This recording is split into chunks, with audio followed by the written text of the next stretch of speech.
Investir em fundos imobiliários é uma maravilha. Você começa a investir com pouco dinheiro, começa a receber dividendos já no próximo mês, isentos de imposto de renda. Realmente é uma maravilha, não é? Mas a pergunta que eu quero te fazer é: você sabe quais são os maiores riscos dos fundos imobiliários? Todo investimento tem um risco, a gente precisa entender esses riscos. No vídeo de hoje eu vou trazer para você os maiores riscos e eu vou te ajudar a você diminuir esses riscos da sua carteira. Seja muito bem-vindo por aqui, meu nome é Gustavo Lucas, sou consultor de investimentos, certificado especialista de investimentos pela Ambima, e no vídeo de hoje eu vou trazer para você os maiores riscos dos fundos imobiliários, tanto de tijolo quanto de fundos de papel. Então fica até o final desse vídeo que tem muito conteúdo importante aqui para você. Já aproveita para se inscrever no canal, ativar o sininho, porque a gente traz conteúdos aqui toda semana sobre investimentos. Bom, para começar, é muito importante você entender os riscos dos fundos imobiliários se você investe nessa classe de ativo, porque você vai conseguir reduzir o máximo de chances de você perder dinheiro. Acredite, tem muitas pessoas hoje perdendo dinheiro com fundos imobiliários. Então é muito importante você entender todos os riscos que estão envolvidos e principalmente os maiores riscos. Bom, vamos começar falando dos fundos de papéis. O que são fundos de papéis? Fundos de papéis são fundos que investem em CRIs, em dívidas do setor imobiliário. Nada mais é do que dívidas atreladas ao setor imobiliário. Então, quando você investe num fundo de papel, um dos riscos é exatamente a inadimplência desses títulos, desses CRIs dentro da carteira. Mas saiba que os fundos de papéis também podem investir em outros ativos, renda fixa, podem investir em fundos imobiliários, podem investir em outros ativos que você consegue ali até mais diversificar a carteira. Bom, o primeiro risco dos fundos de papéis é a diversificação. Quando a gente tem uma baixa diversificação em fundos imobiliários, a gente está correndo um risco muito maior na nossa carteira. A diversificação nada mais é do que uma distribuição dos ativos em diferentes setores dentro de uma carteira. Então, quando você tem uma concentração muito grande em poucas empresas, em poucos ativos, acontece com que o seu risco aumenta, porque se caso acontecer algum problema específico com essas empresas ou com esse ativo, você tem o risco de acontecer um problema muito grande com a distribuição de renda, a empresa não conseguir mais pagar a dívida, o fundo imobiliário, consequentemente, não vai conseguir te distribuir os dividendos. Então a diversificação da carteira de FIIs é muito importante para o cotista ter mais segurança. Então agora eu vou mostrar para você um exemplo prático de um fundo imobiliário. A gente vai olhar a diversificação desse fundo para você entender o que realmente é essa diversificação na carteira de FIIs. Então esse é o relatório do MXRF11, a gente vai analisar aqui os riscos da carteira, a gente vai analisar a diversificação da carteira do MXRF11 para você ter uma noção ali de como você vai olhar isso nos seus fundos de papéis. Então esse é o relatório gerencial que todos os meses o fundo envia, a gente vai descer lá embaixo para a gente achar essa diversificação que mostra pra gente aqui. Aqui a gente já consegue ver a divisão dos indexadores da carteira e aqui é o ponto importante, investimentos por classe de ativos em geral. Aqui a gente consegue perceber que o MXRF11 tem 77% em CRIs, 3% em caixa, 15% em FIIs e 5% em permutas financeiras. Legal, então aqui a gente consegue ver a distribuição geral desse fundo. Tem uma certa diversificação porque ele tem uma parte em CRIs, também tem uma parte em FIIs e uma parte em caixa e permutas. Mas isso aqui não é tão importante quanto essa diversificação da carteira de CRIs que a gente precisa ver. Então perceba que ele tem alguns fundos imobiliários aqui na carteira, também é interessante você olhar esses fundos imobiliários para você saber a exposição em cada um. Perceba que a grande maioria aqui a gente não conhece, são fundos para investidor qualificado, para investidor profissional, então são fundos que a gente não conhece, mas alguns a gente conhece, como o GALG 11, como o HGLG, então são fundos que a gente já consegue também saber que ele tem na carteira. Mas o mais importante é isso aqui.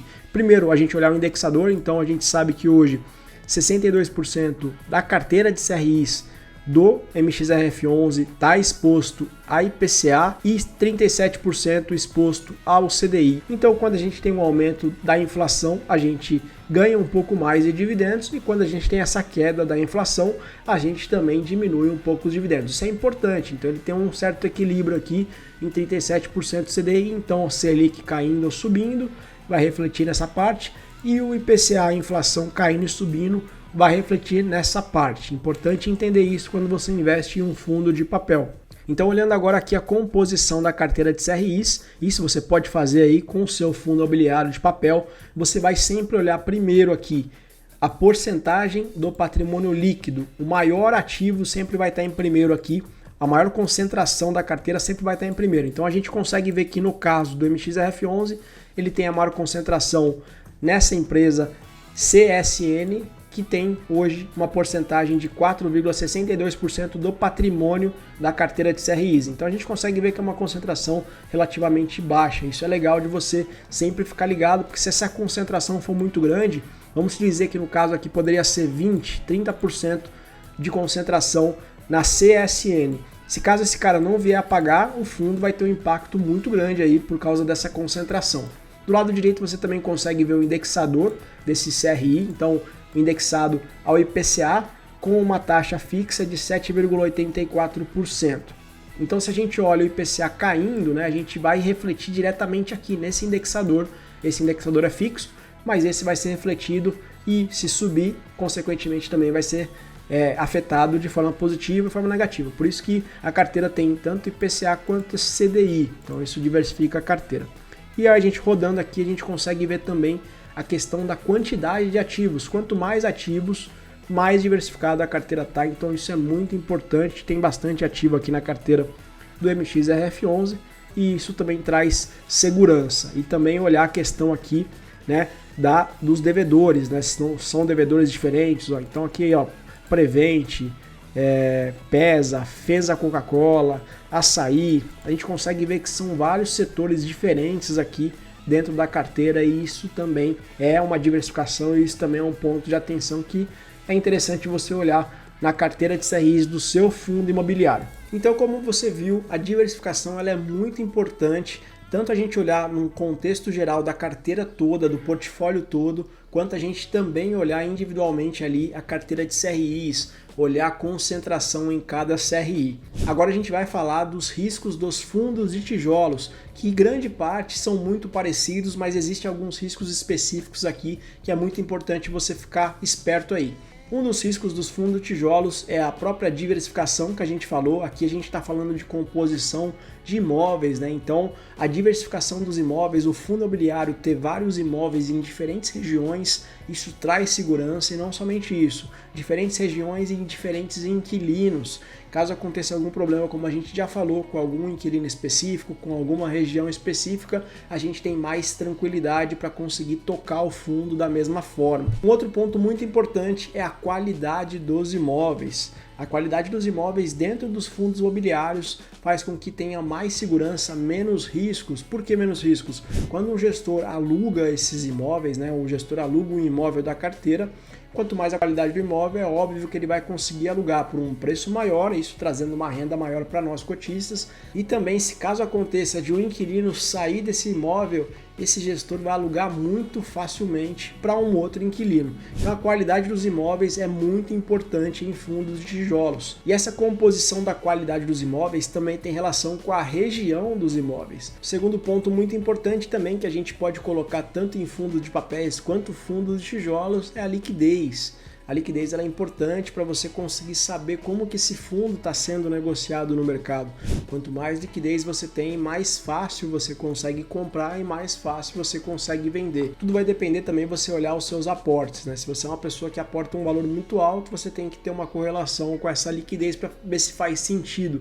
Um exemplo muito simples é, se o Luiz Barsi, que a gente conhece, investisse em fundos imobiliários, a forma com que ele investe todos os meses, talvez o fundo imobiliário não teria liquidez suficiente para ele conseguir comprar todas as cotas possíveis. Então a liquidez era importante e você também precisa saber analisar aí frente ao seu aporte. Outro ponto importante é você também entender a vacância desses fundos imobiliários e os contratos desses fundos imobiliários. Hoje a gente possui 2 contratos em fundos de tijolos, contrato típico e atípico, que é bem simples de se entender. O típico é aquele contrato tradicional que a gente já conhece. Então, quando a gente aluga uma casa, todo final do ano é reajustada à inflação. Se caso você sair antes, dependendo do contrato, você paga aquela multa de 2, 3 meses, 4 meses. É um contrato tradicional. E quando a gente fala de contratos atípicos, a gente traz um contrato mais longo, onde o fundo imobiliário ele aluga para uma empresa, por exemplo, com um contrato bem mais longo e com cláusulas um pouco mais pesadas caso essa empresa saia. Então pode acontecer, por exemplo, de uma empresa querer ficar 10, 15 anos ali, fecha um contrato de 15 anos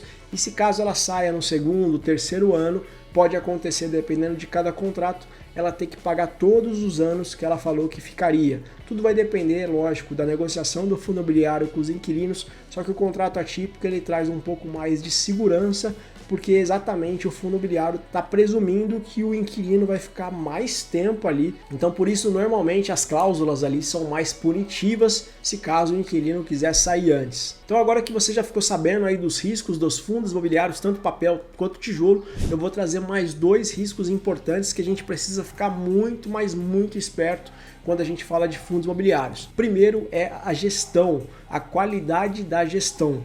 Hoje a gente tem gestoras mais antigas, gestoras que estão pouco tempo no mercado, então você precisa sempre olhar a qualidade da gestão.